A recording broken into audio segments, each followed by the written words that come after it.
Hey guys! Magandang umaga! Welcome back dito sa Gandara SRU channel for Showbiz Update.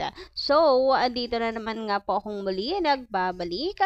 Ang nagmamaganda po ninyong kachismosang Kim Pao upang magatid sa inyo ng latest update and fresh happenings patungkol kay Kim Chiu and Paolo Avellino. And para nga sa umagang ito, ang ating punta talakayin ay tungkol po dito sa pagkabisi ni Kim Chiu na kung saan may nasagap tayong balita na suportado ito ni Paolo dahil parehas silang mayroon pong malaking pinaghahandaan. So, wedding na kaya itech? Ang dami nagsasabi doon kasi naman ikakasal yung Kim Pao, kinakailangan nilang kumayod ganon. Hay, grabihan! Ang advance mag-isip, yung utak natin, ang layo na nang nararating, dilulu pa more. Pero ayun, kasama niyo ako dyan sa pagiging dululu, wag po kayong mag-alala, walang iwanan itech.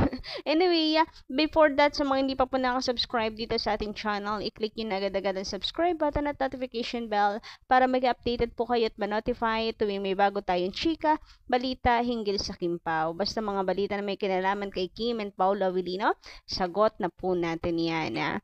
Anyway, ang aga-aga nga po kanina may nasagap akong sa pagmamarites natin na bad vibes ang ating pong nasagap. Grabe, hindi talaga nawawala yung ganito, no? Yung mga KJ, na para po bang sila lang yung tanging may karapatan na para po magdilulo. Ganon na. Siyempre, fans tayo, humahanga tayo, and meron po tayong kanya-kanyang levels of kasiyahan. So, meron pong hindi ata natuwa dito sa pagtawag kay Kim Chiu ng Kim Chiu Avellino. Merong hindi po natuwa dahil napaka-insensitive daw. Hindi daw nararamdaman, hindi daw po pinapakiramdaman at tawag dito, ano bang tamang term? Hindi iniisip yung mararamdaman ni Kimi. Parang nahihiya na nga daw po si Kim Chiu. Sa pagkadilulo daw, hindi na daw po nababasa yung meaning ng reactions nitong si Kim Chiu. Na uncomfortable na siya.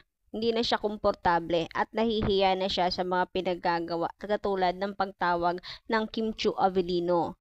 Ano kaya nga problema doon? Ano lang naman po yun, kumbaga ay tanda ng pagmamahal ng yung epekto ng Kim Pao tandem ba sa mga fans, sa mga tao. Kaya ganito. So, sana respeto na lang din guys sa fandom. Respeto po dun sa iba. Kasi ito yung nararamdaman nila Samantala, mukhang umiral na naman guys ang pagiging lucky charm nitong si Kim Chiu. So, thankful nga po si Mami Melay. Super thankful po siya kay Kimi. So, lagi po niyan sinasabi ito na si Kim Chiu talaga sobra. As in, sobra siya nagpapasalamat dito kay Kim Chiu kasi ang ganda ng pasok po ni Kimi dito sa kanya pong bagong talk show ba yan? One-on-one pala, baliktad.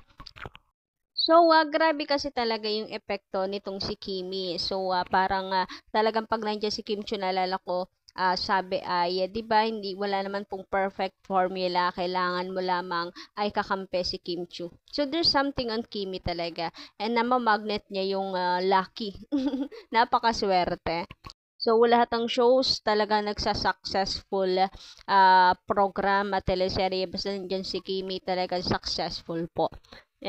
Dahil yan kay Kim Chiu. Iba talaga yung charm, lucky nitong si Kimi. Anyway, dumako naman nga po tayo ngayon guys dito po sa business ni Kim Chiu na kung saan napaka-busy ni Kimi, napaka-hands-on po niya pagdating sa kanyang negosyo sa House of Valley PH niya.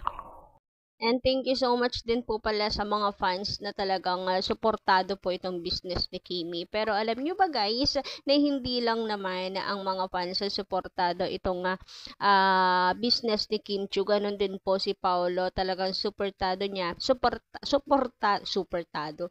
Ano ba, nabubulol ako pagdating kay Papi Paolo. Naku Papi Pa, anong ginagawa mo sa akin? Charot, ang arte. Ang lande. Ito na nga. Suportado din po niya ang ni Kimi, business based sa nasagapan nating balita. Grabe ito si Kim Chiu guys, no? Ang dami na niyang ginagawa pero talagang hindi niya pinapabayaan yung kanyang negosyo. Yung iaasa na lang sa mga staff, ganun. Kasi kung tutuusin, pwede naman guys na i-ano muna niya yan sa mga staff niya. Ang dami kasi niyang ginagawa kaliwat kanan. Pero si Kimi hindi. Talagang napaka hands-on po niya. And napaka-matikulosa rin, napakalinis. Kaya ang mga bagay na yan, hindi po makakaligtas kay Kim Chu, yung dumi na yan sa mga estante, ganyan. Kasi sabi nga niya, ito yung tinuro ng kanyang mami sa kanya nung bata pa siya. Kasi ito yung makaka-attract ng mga customer. Kapag maganda, maayos tingnan yung kanyang mga product na binebenta. Ngayon, kay Kimi, mga bags. Kaya guys, makakasiguro kayo yung quality ng mga bags ni Kimi. So, chika po ng MPTV, si Paulo Avellino daw po ay nandoon sa shop ni Kim Chu na sinusuportahan yung business nito. So, makikita nga raw sa background ni Paulo na yung mga bags na tinitinda ni Kim Chu. And ang daming comments, samot-sari pong komento ang mababasa nyo na kung saan, kasi may pinaghahandaan nga daw pong wedding ang Kim Pao.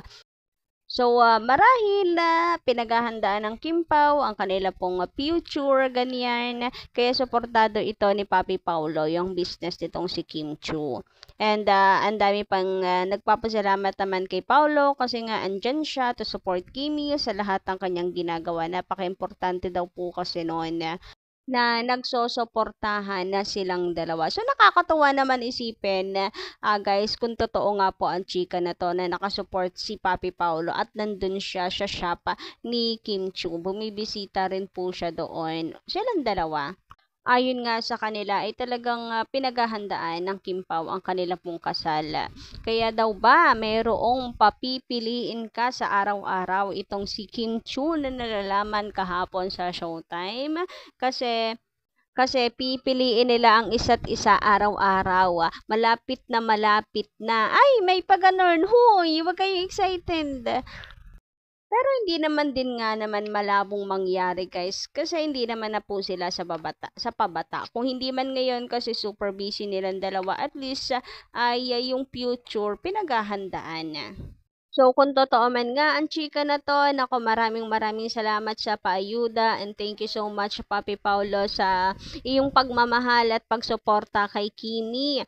Sa lahat ng kanyang ginagawa, nandyan ka. Ang mga Kim Pao fans for sure, masayang masaya and praying guys na sana ay hindi po ito patikim, patakam lamang, another pinagtagpo pero hindi tinadhana. Sana road to forever na nga itouch. So, kayo ba guys, anong inyong masisay patungkol po dito? Pa-comment ka lang po dyan sa baba. And maraming salamat po sa inyong pakikinig. And don't forget to click the subscribe button and notification bell para po sa iba pang mga balita. Maraming salamat.